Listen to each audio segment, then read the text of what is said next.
Alors, bonjour tout le monde et bienvenue à l'enregistrement du troisième intro de la session de hiver 2012. Donc, question numéro un. Donc, une petite note à propos de l'examen de 2012. L'assurance vie universelle ne faisait pas partie du curriculum à ce moment-là, alors c'est de la matière qui est ajoutée. Aussi, j'ai ajouté un petit cours rapide sur les régimes de retraite. Alors, pour l'examen de 2012 qui existe, qu'est-ce qui reste? Tout ce qui est pertinent aux examens, l'enregistrement se fait en 2023. En 2023, le troisième examen inclut les décroissances, plus l'assurance vie universelle, plus les régimes de retraite. Donc, 7 cours. 3 sur les décroissances, 3 sur l'assurance vie universelle et un sur les régimes de retraite, des cours de 1 heure et demie. Donc, question numéro un. C'est pour ça qu'on a juste de la matière sur les décroissances dans cet ancien examen. On a l'intention d'embaucher 200 nouveaux employés en actuariat pour un programme de formation de 300. Afin d'estimer le nombre d'actuaires qui compléteront le programme, vous construisez une table de décroissance multiple. Vous supposez les hypothèses suivantes sur des tables à une décroissance appropriée. Donc, les TPX prime upper I et les TPX prime upper TQX prime upper I. On assume pour la décroissance 1,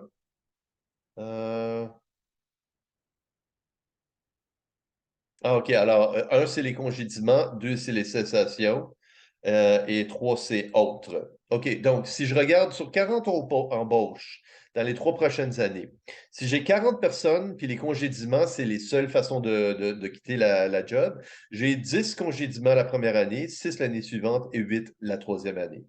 Donc, la probabilité d'être congédié la première année, c'est 25 si c'est la seule décroissance. Pour la décroissance sur les cessations. Alors, si j'ai 30 embauches, j'en ai 6, 8 et 2 qui vont quitter dans les 3 prochaines années. Donc, si la cessation, c'est la seule décroissance, je vais avoir 6 sur 30 ou 20 qui vont quitter la première année. Et sur 20 embauches, j'en ai 2, 2 et 4 qui vont quitter pour d'autres raisons. Donc, TQX, TQX prime upper autre.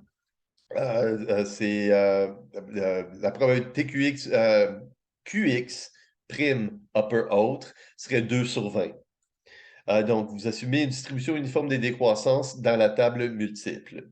Donc, calculez le nombre attendu d'embauches qui seront congédiées dans la troisième année. Donc, on veut savoir sur les combien d'embauches on a? 200 employés embauches. Alors, on doit calculer la probabilité de survivre 2 années et par la suite, on doit calculer la probabilité d'être congédié l'année suivante. Donc, si on regarde la probabilité de mourir, alors si on regarde juste la première décroissance, les congédiements, j'en ai 10 sur 40 qui vont être congédiés la première année. Sur les 30 qui restent, j'en ai 6 qui vont être congédiés. Sur les 24 qui restent, j'en ai 8 qui vont être congédiés la troisième année. Donc, pour les cessations, j'ai 20 qui vont quitter la première année. Sur les 24 qui restent, j'en ai 8 ou un tiers qui vont quitter l'année suivante.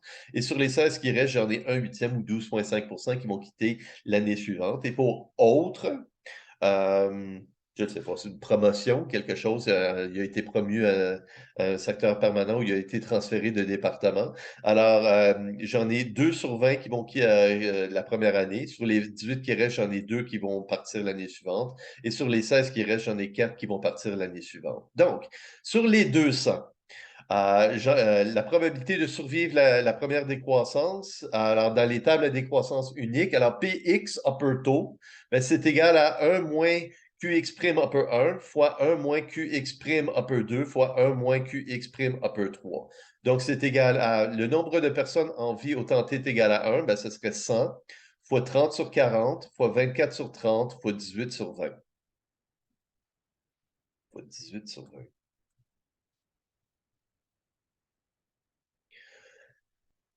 L'année suivante, j'en ai 24 sur 30. La probabilité de survivre, c'est 24 sur 30 fois 16 sur 24 fois 16 sur 18. Donc, sur les 200, après 2 ans, il m'en reste 51,2.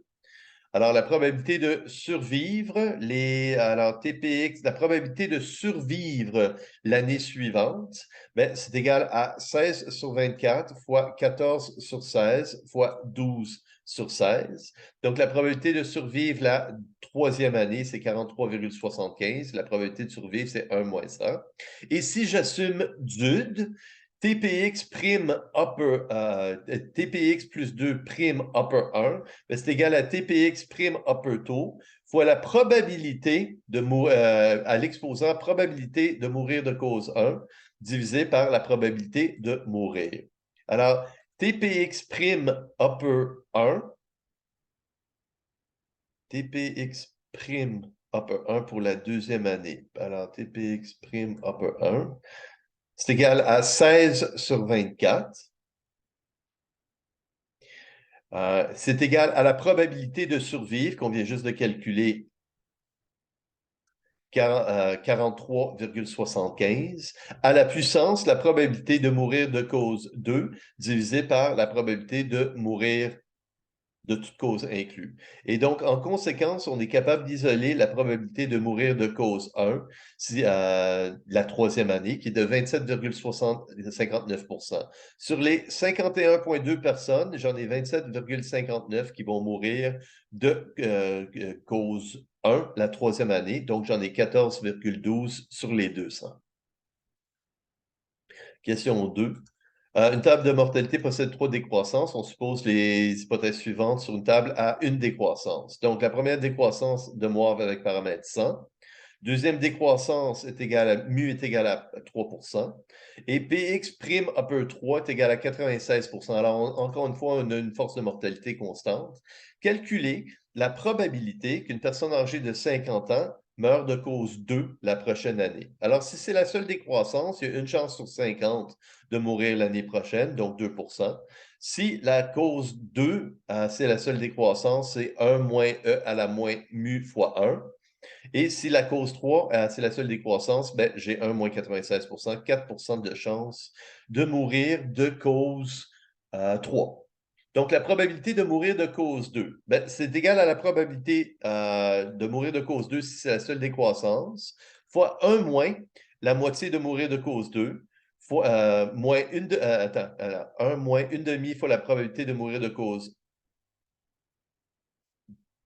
Alors, c'est de cause 2. Alors, la probabilité de mourir de cause 2, c'est la probabilité unique de mourir de cause 2 fois 1 moins une demi fois la probabilité de mourir de cause unique de cause 1, moins une demi fois la probabilité unique de mourir de cause 3, plus un tiers fois la probabilité de mourir de cause 1, fois la probabilité de mourir de cause 3 si c'est les causes uniques dans le modèle à une décroissance. Et à la toute fin, ça nous donne 2,87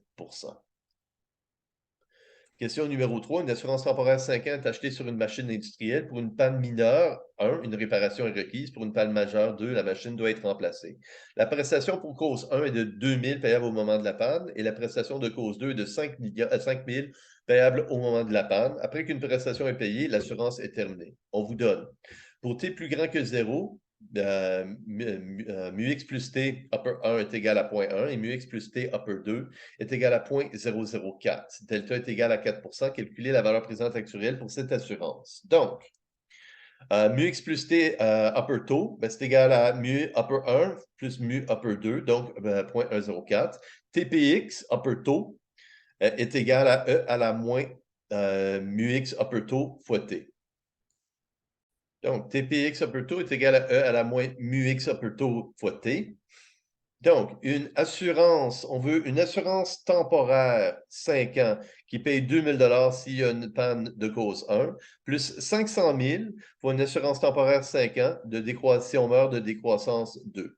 Donc, la probabilité, alors une assurance de 2 000 pour la cause 1. Alors, c'est égal à V à la T, alors E à la moins delta T, alors E à la moins 0,04 T, fois TPX upper taux, alors E à la moins 0,104 T, fois mu x plus T, qui est égal à 0,1. Plus une assurance de 500 000 si on meurt de décroissance 2, alors E à la moins delta T, fois TPX upper taux, fois la force de mortalité de la deuxième décroissance. Et donc, la réponse est le reste du calcul. Alors, la réponse finale, 7 841,28. Question numéro 4. Une assurance temporaire disquette de 3 ans a été mise à 55. La mortalité suit le modèle à 2 décroissances. La décroissance 1 est le décès accidentel, décroissance 2 non accidentel. Alors, on a nos probabilités de mourir de cause 1 et de cause 2 pour chacune des prochaines années. I est égal à 6 La prestation est de 2 000 pour un décès accidentel et 2 000 pour un décès non accidentel. La prime brute annuelle est de 50 la réserve, un L est la variable aléatoire prospective de la perte au temps 1, basée sur la prime brute. K55 est la variable aléatoire du temps de vie futur de 55. Alors, c'est le temps de vie futur en âge entier de 55. Alors, calculer l'espérance de la perte au temps t est égal à 1, sachant que la personne est toujours en vie. Donc, si la réserve au temps t est égale à 1, alors la valeur présente actuelle des prestations au temps 1 moins la valeur présente actuelle des primes au temps 1. La valeur présente actuelle des prestations au temps 1, alors c'était une assurance temporaire 3 ans. Donc, on doit calculer la valeur présente actuelle de... Alors, 2 000 serait payé pour un décès accidentel. Donc, on est à 56 ans. On a 0,5 de chance de mourir de cause 1 la prochaine année. On a 4,5 de chance de mourir la prochaine année, donc 95,5 de chance de survivre la première année et 0,8 de chance de mourir de cause 1 la deuxième année. Alors, qui nous permet de calculer la valeur présente actuarielle des prestations. Ah, OK. Alors, la valeur présente actuelle de toutes les prestations. Alors, j'ai mis ça tout ensemble. Alors, on a 0,5 de chance de mourir de cause 1, qui paierait 2 000 et on a 4 de chance de mourir de cause 2, qui paierait 1 000 Au temps t est égal à 1, on ramène ça avec une période d'intérêt. Alors, on a 4,5 de chance de mourir dans la prochaine année. Donc, on a 1 moins 4,5 de chance de survivre la prochaine année. Si on a survécu la prochaine année, on a 0,8 de chance de mourir de cause 1, 2 000 serait payé au temps 2. Plus si on a survécu la première année, on a 6 de chance de mourir de cause 2. Si c'est le cas, on paye 1 000 au temps t est égal à 2. On ramène ça donc avec 2 périodes d'intérêt. Donc, la valeur présente actuelle des prestations, 111 et 77. La valeur présente actuelle des primes. Si on est en vie à l'âge de 56 ans, on va avoir une prime brute de 50 payable à 56 ans. Et on a 4,5 de chance de mourir, donc 95,5 de chance d'avoir une prime brute de 50 au tenté dans une période. Donc 50 qui serait payé avec probabilité, 95,5 de chance dans une période. On ramène ça avec intérêt. Donc la valeur présente actuelle des primes est de 95,05. Et donc la réserve au tenté est égale à 1 est égale à la valeur présente actuelle des prestations moins la valeur présente actuelle des primes, et donc 16,72 Question 6. Un régime de retraite possède 3 décroissances, mortalité, cessation et retraite. On suppose que toutes les cessations se feront au milieu de l'année. Toutes les retraites sont en fin d'année et on suppose une distribution uniforme des décès aux âges fractionnaires. Le régime possède 2 000 employés actifs au 1er janvier. Combien d'entre eux prendront leur retraite la prochaine année si alors, le modèle à décroissance unique pour la mortalité, c'est 1 2 pour les cessations et 5 pour la retraite. Donc, combien de personnes vont être en vie au temps t est égal à 1 si on a 2 000 employés au temps t est égal à 0? Donc, juste avant, alors comment que j'ai fait ce calcul? Juste avant la retraite, je vais calculer le nombre de personnes dans une année, mais juste avant la retraite. Alors, la retraite se fait à la fin de l'année. Donc, si on n'est pas mort et on n'a pas quitté, les cessations ont lieu en milieu d'année. Donc, si on n'est pas mort et on n'a pas quitté, toutes les retraites se feront à la fin d'année. Donc, j'ai besoin de calculer le nombre de personnes une seconde avant le 31 décembre, minuit le 31 décembre. Donc, j'ai 2000 personnes. Donc, je vais calculer le nombre de personnes qui vont être en vie avant les cessations. Donc, une demi-px prime upper 1, c'est la probabilité de survivre les 6 prochains mois, la première décroissance, si c'est la seule décroissance. Par la suite, toutes les décroissances de temps, toutes les cessations se font au même moment. Donc, la probabilité d'avoir une cessation à partir de ce moment-là fois une demi fois la probabilité, alors Px prime upper 1, la probabilité de survivre les 6 derniers mois. Alors, on a survécu les 6 premiers mois, on a survécu les cessations, fois la probabilité de survivre les 6 prochains mois si la décroissance 1, c'est la seule décroissance. Et donc, si je prends une demi Px prime upper 1 fois une demi Px prime Px plus une demi prime upper 1, ben, ça me donne tout simplement Px prime upper 1. Et donc, la probabilité, le nombre de personnes qui devraient être toujours, qui ne vont pas mourir ou cesser sur les 2000 sera de 1940 et 40. Et c'est à ce moment-là que j'ai 5 du monde qui vont prendre leur retraite. Donc, j'ai 97,02 personnes qui prennent leur retraite à la fin de l'année. Question 7.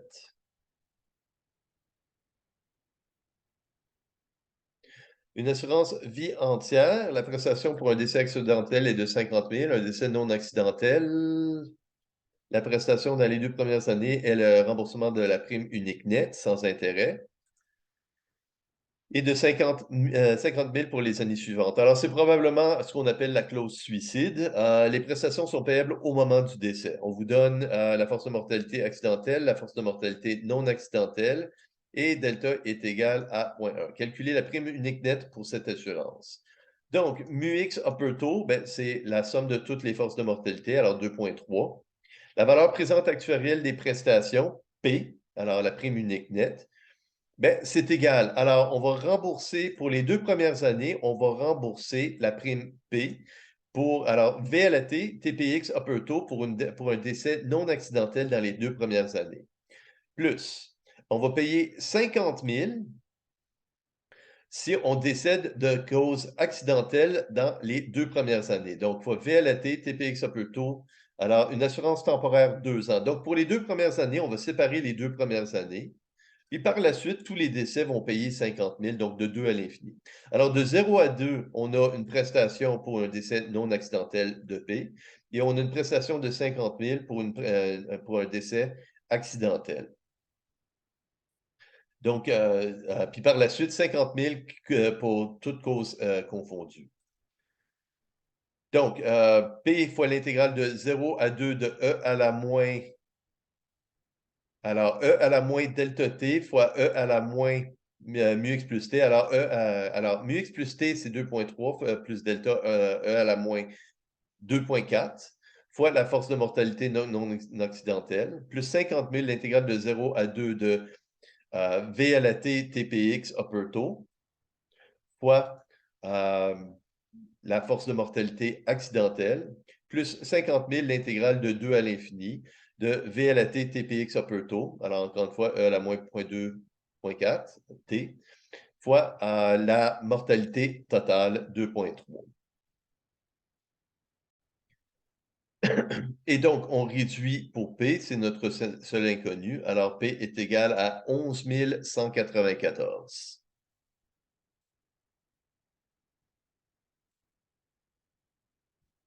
Question 8. Alors, on a une table de mortalité. Donc, à 31 ans, on a 10 000 personnes. J'en ai 100 qui vont mourir de cause 1, 120 de cause 2, 103 qui vont mourir de cause 3. Alors, j'en ai 9 650 autant t est égal à 2. Qu'est-ce que calculer? On veut savoir le nombre de personnes qui vont mourir entre 32 et 33 de cause 3. Donc, on va calculer le nombre de personnes à 32, 9 600. Alors, le 9 650. Et on a besoin de calculer le nombre de personnes à 33. Alors, pour être capable de calculer, alors on n'a pas tout le nombre de décès l'année suivante, donc on doit y aller en reculant. Donc, si je prends le nombre de personnes à 33 ans, fois la probabilité de survivre de cause 1, fois la probabilité de survivre de cause 2, fois la probabilité de survivre de cause 3, si c'est les seules décroissances. Alors, j'aurais 8 583 personnes autant t est égal à 34. Donc, ça me permet d'isoler le nombre de personnes à 33 ans. Donc, j'ai le nombre de personnes à 32, j'ai le nombre de personnes à 33. Je peux calculer le nombre de décès pendant l'année. Alors, le nombre de personnes le nombre de personnes à 32 fois 1 moins la probabilité de mourir de cause 1, cause 2 et cause 3. Cause 3, c'est notre inconnu, me donne le nombre de personnes à 33 que je viens juste de calculer. Et donc, en conséquence, je suis capable de calculer le nombre de personnes que j'ai à 32 ans, 9650. Euh, si j'ai 9650 personnes fois la probabilité de mourir de cause. Pourquoi est-ce que j'ai le 0.02 qui est ici?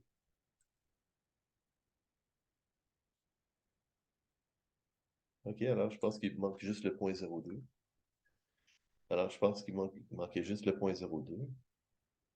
Mais non.